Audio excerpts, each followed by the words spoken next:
Assalamualaikum warahmatullahi wabarakatuh.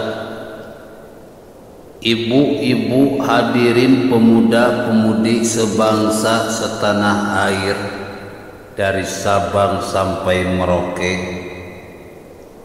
dari Cicadas sampai Cikego,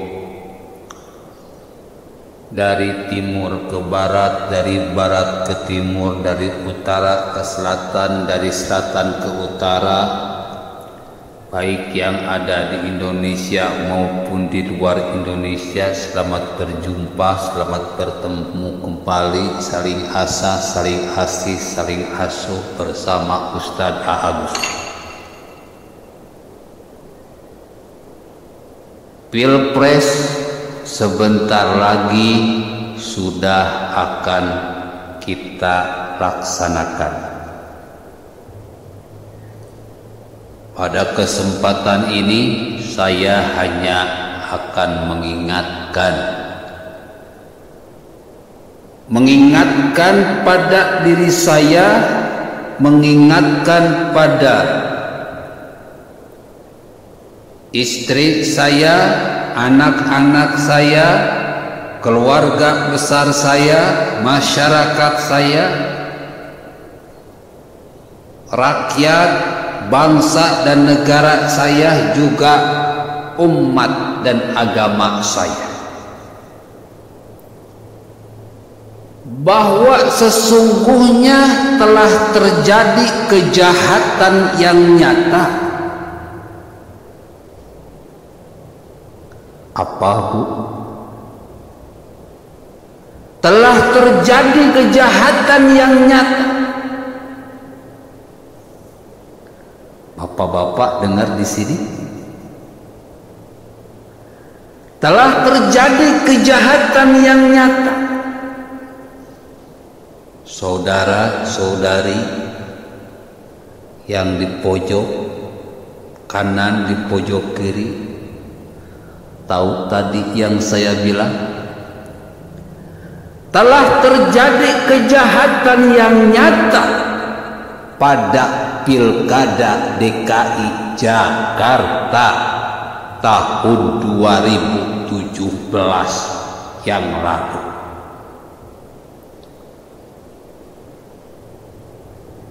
Sudah jadi catatan sejarah, sudah jadi buku hitam,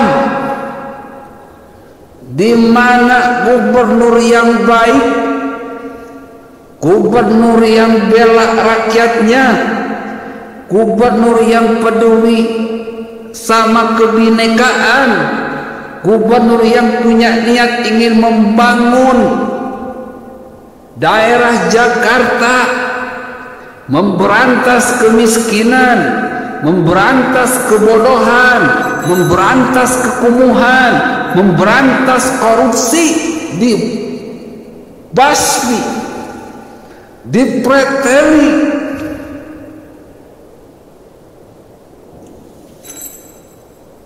difitnah dengan isu penistaan agama,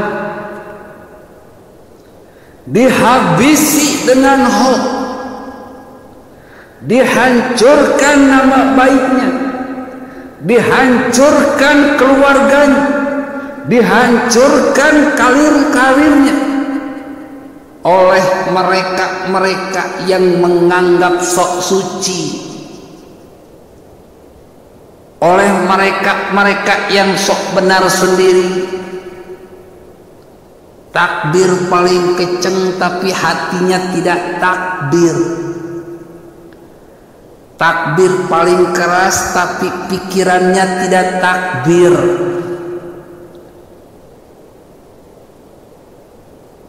Takbir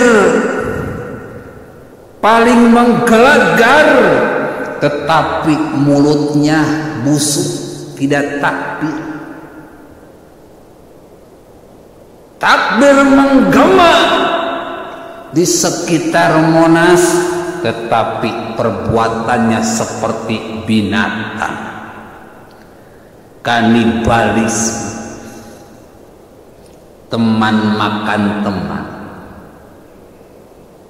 rakyat makan rakyat.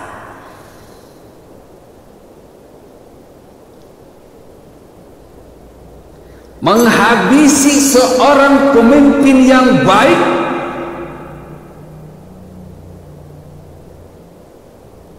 hingga dia pun dipenjara tanpa keadilan yang nyata.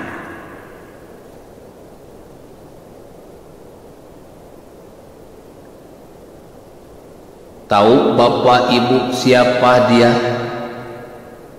Tahu Bapak Ibu siapa pemimpin yang dijahati oleh kaum 212? Tahu Bapak Ibu siapa pemimpin yang dizalimi oleh kaum 212 dan ustadz-ustadz 212? Ya, dialah Ahok sang fenomenal.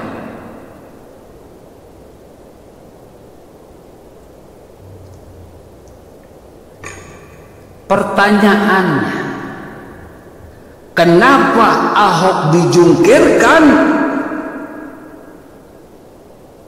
Jawabannya satu, karena ada misi balas dendam dari Limasan. Yang pertama, sang raja yang kebelet jadi presiden. Ahok ini nggak mau nurut sama sang raja, akhirnya digulingkan dan dipenjarakan. Karena bahaya jika 2019 yang jadi presidennya adalah Jokowi dan wakilnya adalah Ahok, maka digunakanlah segala cara untuk menghancurkan Ahok, untuk menggulingkan Ahok, untuk memenjarakan Ahok supaya gak nyapres, gak jadi cawapresnya Jokowi di 2019. Kalau sampai Jokowi dan Ahok ini bergabung, sudah otomatis pintu nyapres di 2019 bagi sang raja akan tertutup. Ini alasan yang pertama.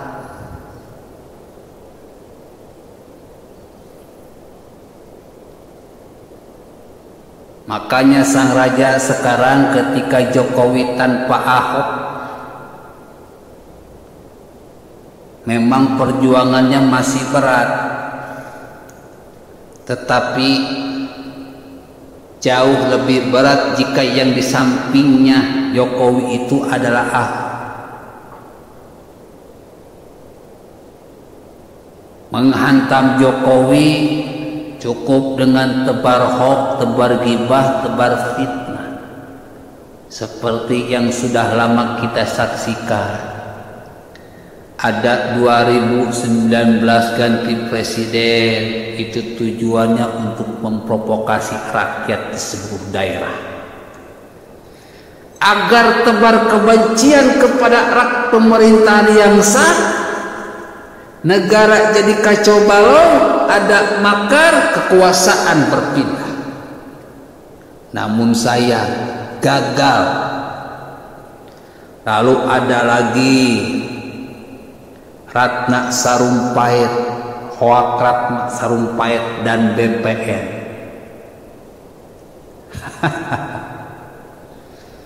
Memalukan. Padahal sebelumnya sudah ada ikrar untuk kampanye bersih, anti hoax, anti hate speech, anti tebar kebohongan, tebar kebencian, tebar fitnah. Tidak berapa lama mereka sendiri melanggar janji.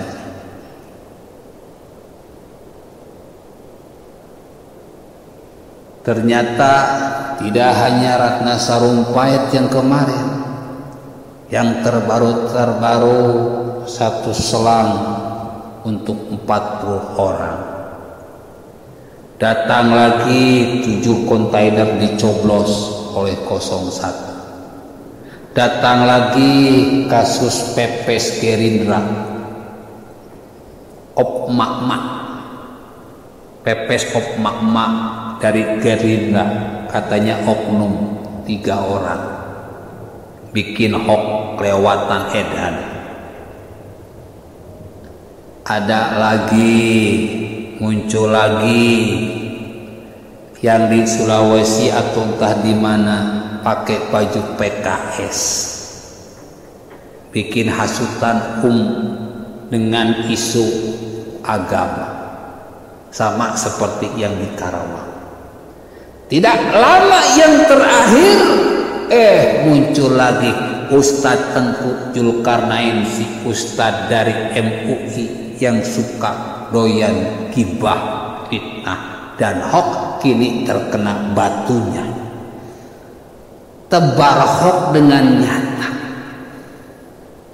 Entah apa ini diproses atau tidak, saya kurang tahu.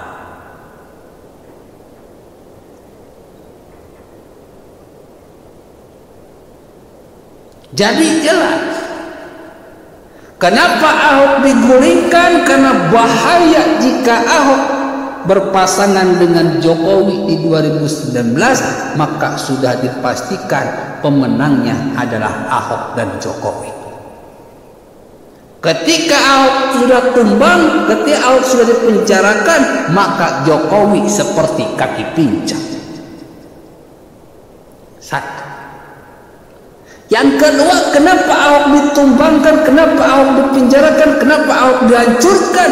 Karena satu, ada sang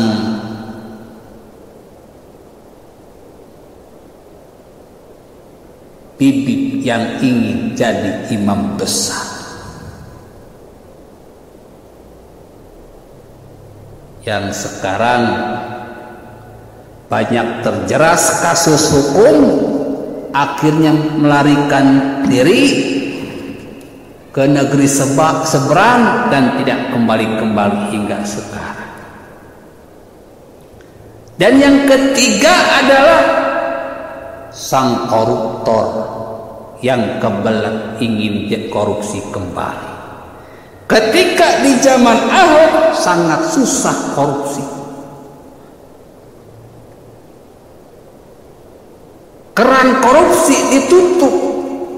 Ketika keran korupsi ditutup, pembangunan pun merajalela. Ini hebatnya.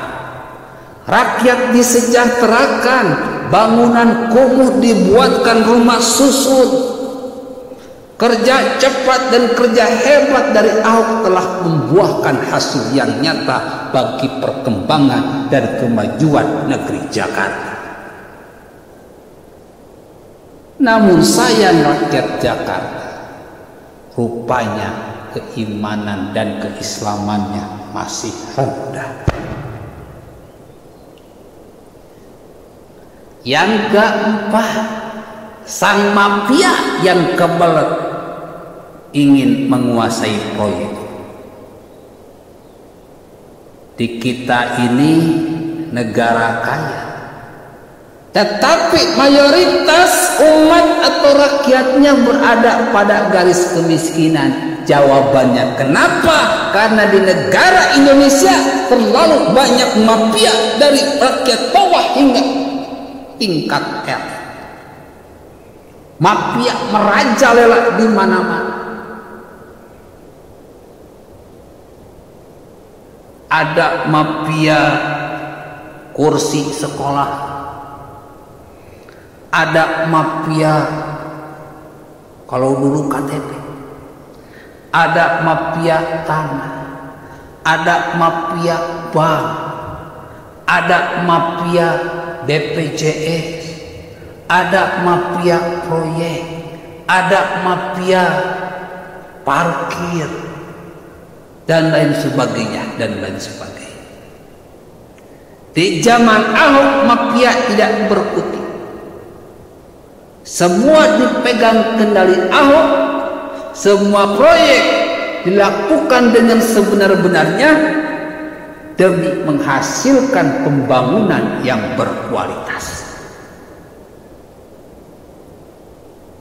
Dan yang kelima adalah sang khilafah yang sudah kebelet ingin mendirikan negara Islam. Dengan menghancurkan Ahok, maka khilafah akan dengan mudah berdiri dan mendirikan.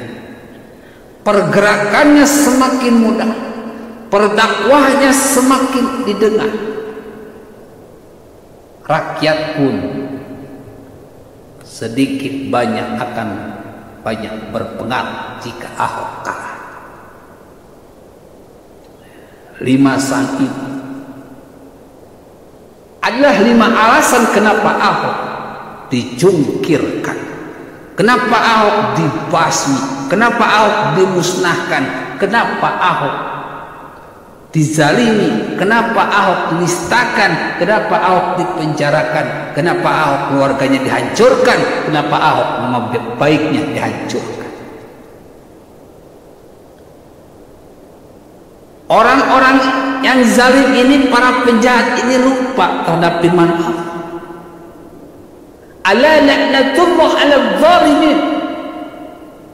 Allah akan melaknat orang-orang yang zalim. Allah akan menghancurkan orang-orang yang jahat. Allah akan mengalahkan orang-orang yang jahat. Sedikit banyak pada beberapa bulan yang lalu, pada beberapa minggu yang lalu, pada beberapa hari yang lalu, kita sudah menyaksikan orang-orang yang menzalimi Ahok masuk penjara. Orang-orang yang menzalimi Ahok terkena kasus pidana. Orang-orang yang menzalimi Ahok terkena karma. Tidak menunggu lama, semua terbukti. Tinggal satu lagi.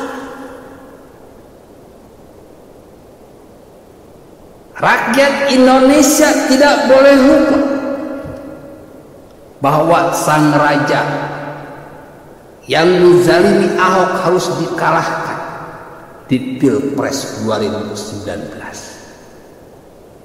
Jangan sampai orang yang zalim memimpin negara ini. Jangan sampai orang yang jahat menjadi pemimpin umat ini. Jangan sampai orang-orang yang tidak punya hati nurani menjadi pucuk pimpinan negeri ini. Pilihlah pemimpin yang baik, karena kebaikannya untuk kalian sendiri.